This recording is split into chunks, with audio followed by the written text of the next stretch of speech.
All right. So, good morning.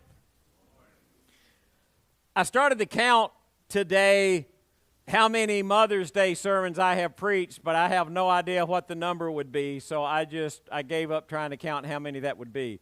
So, like, here at Clarksville Highway, this is 20, right? 20, and I was thinking, how in the world do you preach 20 Mother's Day sermons and not repeat yourself? And then, this was a funny part. I was like, I don't even know what I preached on last Mother's Day, so I'm sure none of you remember, right? So it's not like I'm going to repeat myself to you. So, and then I got to thinking, we always talk about like honoring mothers or perfect mothers or what we need to do for our mothers or how great mothers are.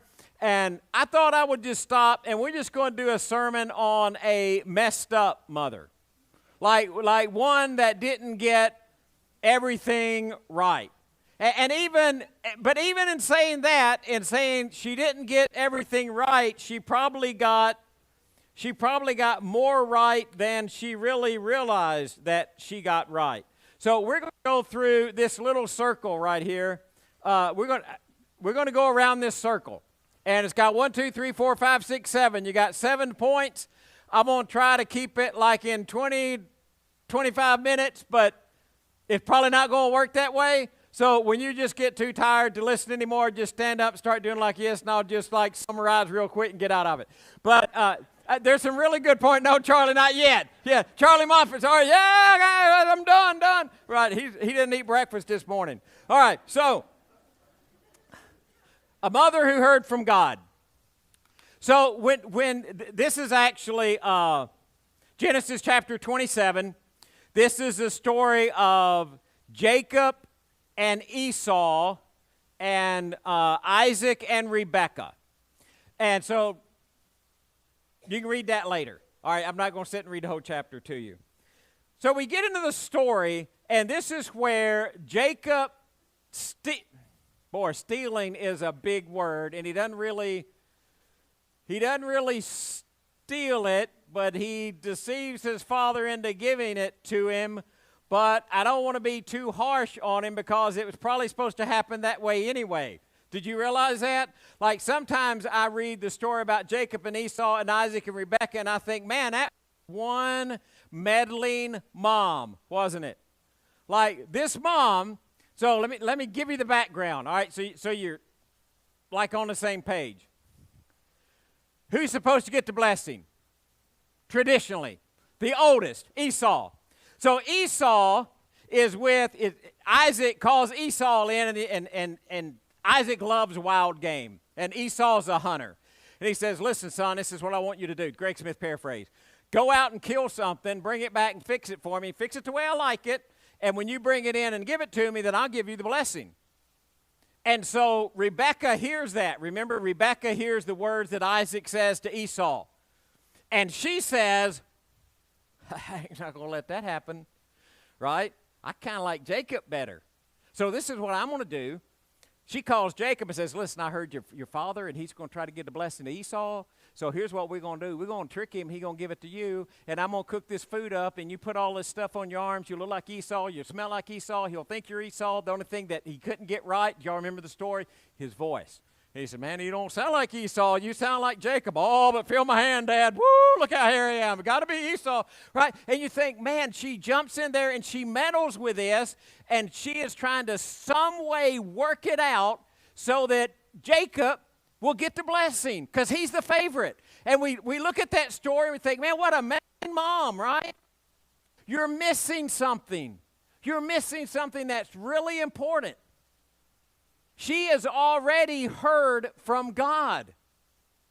Like when she was pregnant. Do y'all remember this? Like she's pregnant and the boys are just fighting in the womb. It's like two boys usually always do, right? And these are twins and they're fighting in the womb.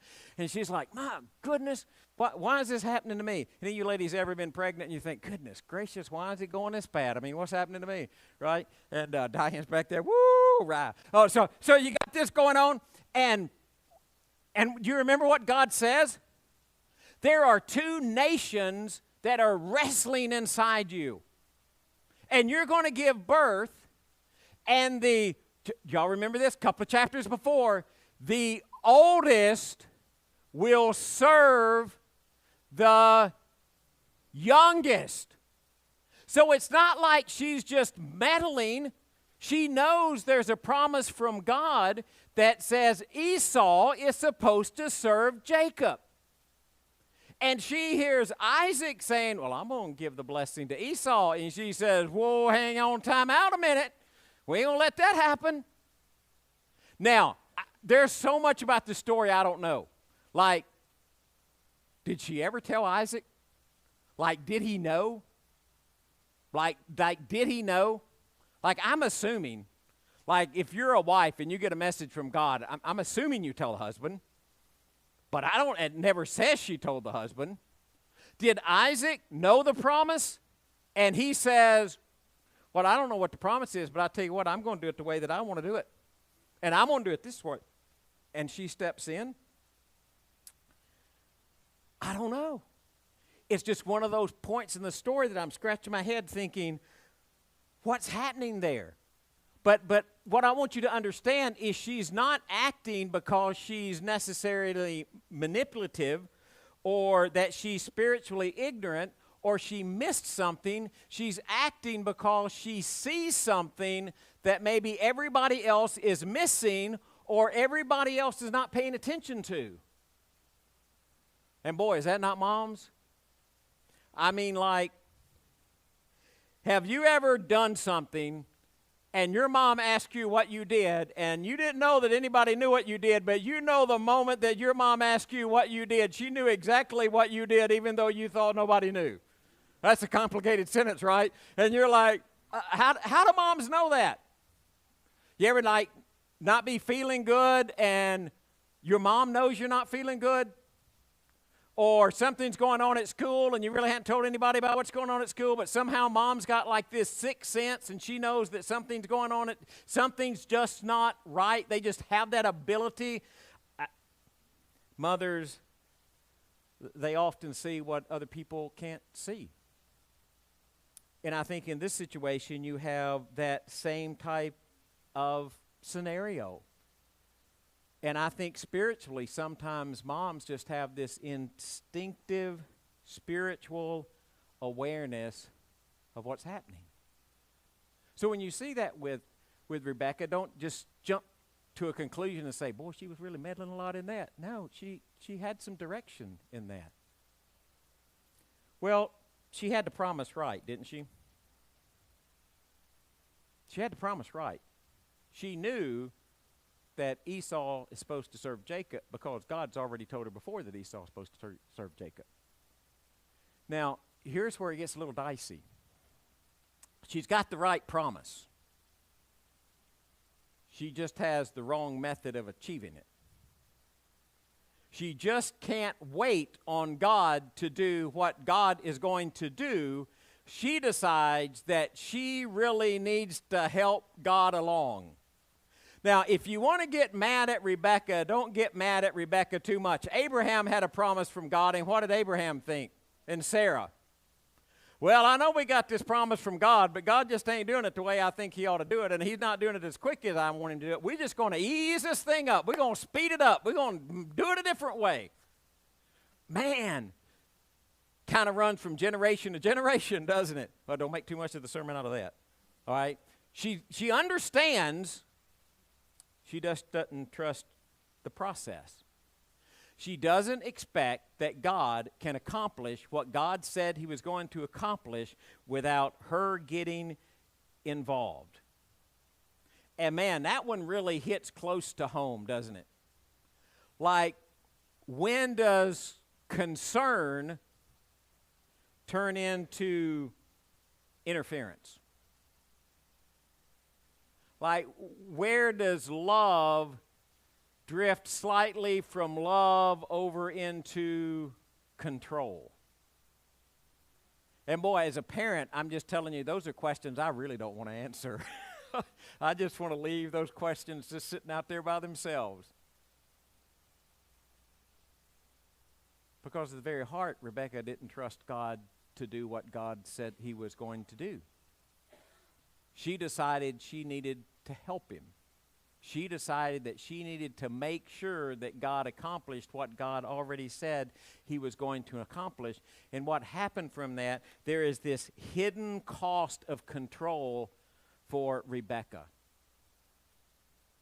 And I don't know if it's there. I just know what the text says, and based on what the text says, I'm going to make a conclusion from that I think it is heartbreaking with Rebekah and Jacob. Do you remember when she told him, look, I want you to go see my family, and I want you to get a wife from there, because, man, Esau is mad. I mean, he's so mad he's going to kill you, right? So I want you to get out of town for, do you remember how long she said? I want you to go for a few days. Did you catch that? Go for a few days. How long did she think Jacob was going to be gone to find his wife and come back? A few days. Maybe a week. Maybe a few days is a month, right? You know what happens in that story? It's just a little bit of conjecture from the text. There is no record that Rebekah ever saw Jacob again. He was there for decades. Wasn't a few days. It's a long time. And sometimes we run into that same problem, don't we? She's fighting to secure something. She's fighting to secure her son. And even in fighting to secure her son, maybe that control caused her to lose him for the rest of her life. And so that pattern doesn't just stop there, does it? It runs from generation to generation to generation. Now, there's a pattern that runs from generation to generation. That is, the oldest will serve the youngest, right? Is that the first time we've seen that in Scripture? No. Ishmael and Isaac, what happens? Oldest serves the youngest. Jacob and Esau, what happens? Oldest serves the youngest. Joseph and his brothers, what happened? Oldest serves the... Y'all see a pattern there, or is it just me? Right? So it runs from generation to generation to generation. Way back with Abraham and Sarah, what were they going to do when the promise didn't look like it was right? We talked about this a couple of minutes ago. What are they going to do? They're going to fix it. They're going to do it right. Oh, we're going to help God out. Every generation where they try to help God out, there is this pattern that fractures and fractures and fractures all the way to the point that it fractured so much that this is later in Genesis, and we'll get there. But what did Joseph's brothers do to him because of the situation? They sold him. They got rid of him. And so there's kind of a deeper issue beneath this favoritism. See, favoritism's not really the root, I don't think. And it's not really about favoritism or deception. Again, it's about trust. It's about trust. Did she trust God to accomplish what God was going to accomplish? You know, God's sovereignty is never meant to be replaced by a mother's love. And that's just a tough statement. And it's a hard one. Do you remember when you're reading the story, and I think this is so critical in the story, and sometimes we read right over it. It says, when we're getting down to the deception, the chapter we're looking at, that Jacob called to, when he was going to talk to Esau, do you remember what it called Esau? His son. Jacob was said to his son in the text. And when Rebekah's talking to Jacob, do you know what it says? And she said to her son. What did a couple of chapters before tell us? Esau, he's a man of the field, right? He's ruddy. He's kind of red looking and he's hairy. He's a man's man, right? He goes out and he hunts and kills. You know, he drags it in and slays it and cooks it up for pop. And it's just a food that he loves. And Isaac has this taste for wild game. So what does it say about Isaac and Esau? Oh, Isaac loved Esau. Jacob, he's kind of fair-skinned. He kind of dwells in the tents. He kind of stays home. Esau's out in the field. Jacob's home in the tent. He's a shepherd. What does it say about Jacob and Rebekah?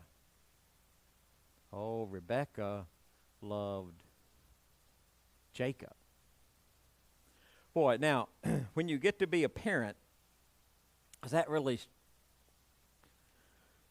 make you pause? I mean, just as a parent, does it ever just kind of make you pause and think, okay, how am I treating my kids? Isaac doesn't trust what God revealed. Rebekah doesn't trust God to accomplish what he revealed. Both tried to shape the outcome.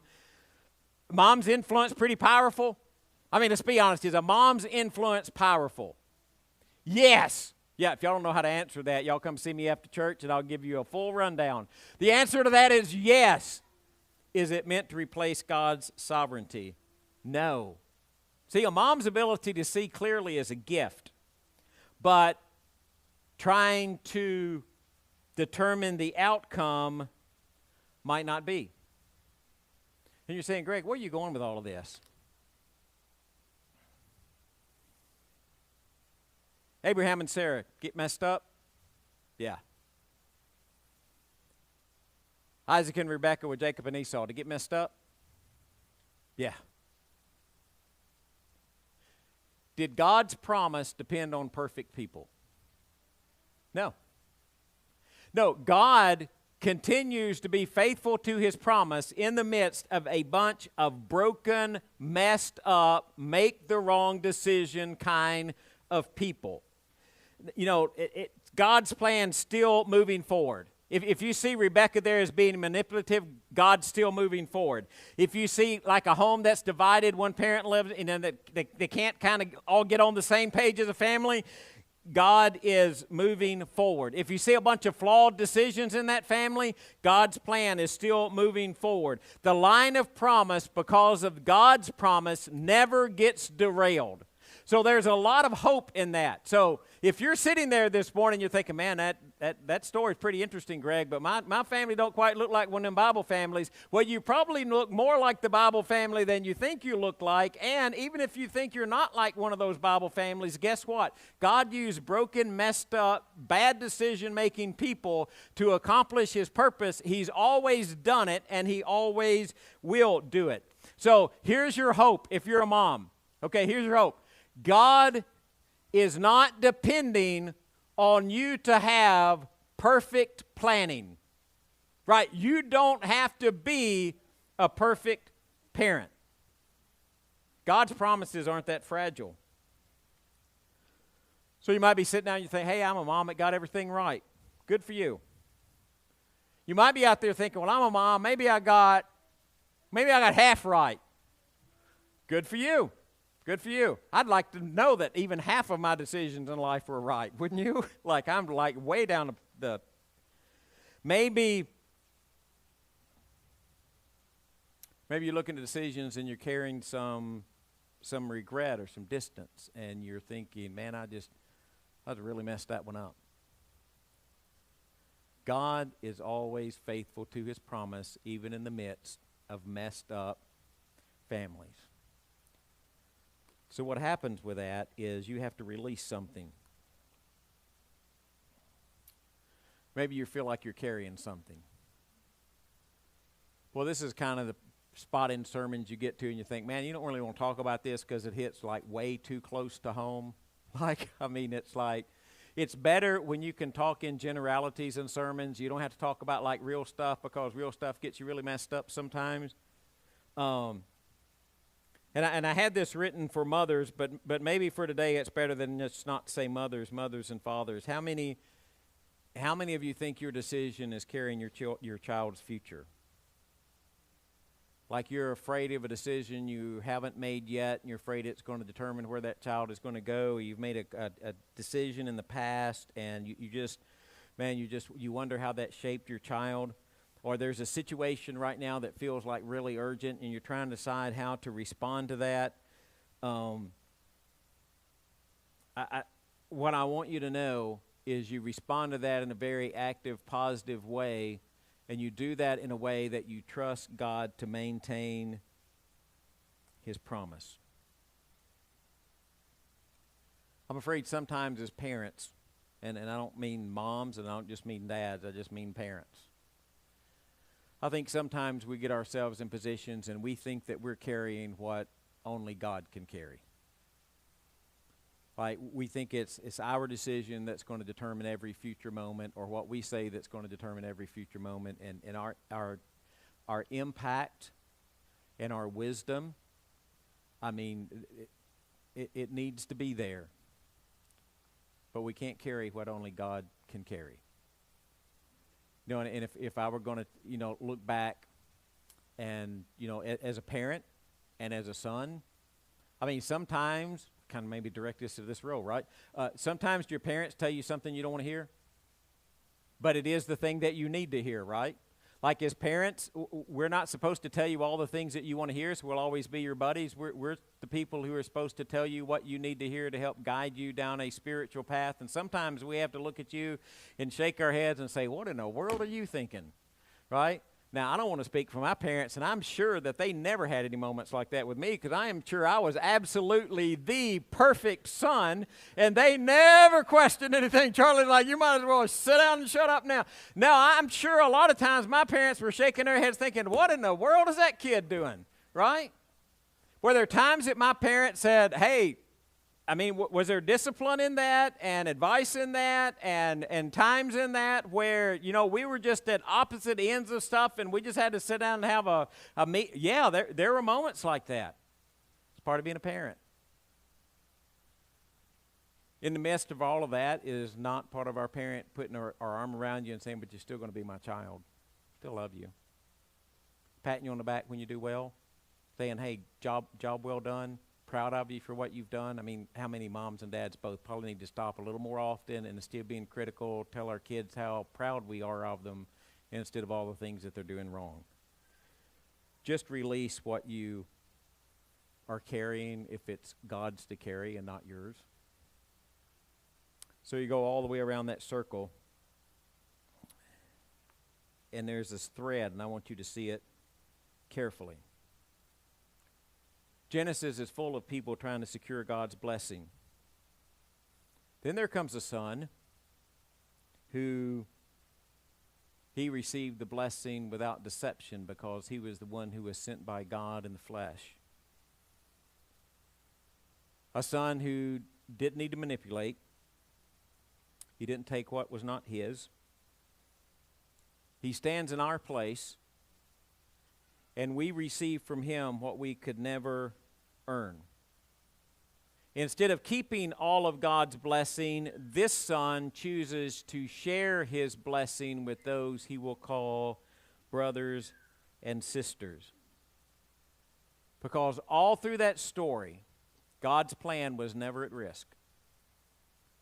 God accomplished exactly what he set out to accomplish when Jesus died on the cross for the sins of the people. And it's always moving toward him, and it will always move toward him. So I am thankful this morning that there is a son in which we put our faith and our trust, and we know that the blessings that he has promised for us, even though we may not quite be able to see how it's going to work out, we know that they are his blessings, and he is faithful, and he is true, and he is just, and he never lies, so his promises are always sure. So no matter how messed up your life is, no matter how many things are going on, perfect or not perfect, I just ask you, are you trusting in the Son that God sent into the world for you? If you need prayers, need to respond in some way, we're going to ask you to do that while we stand and sing.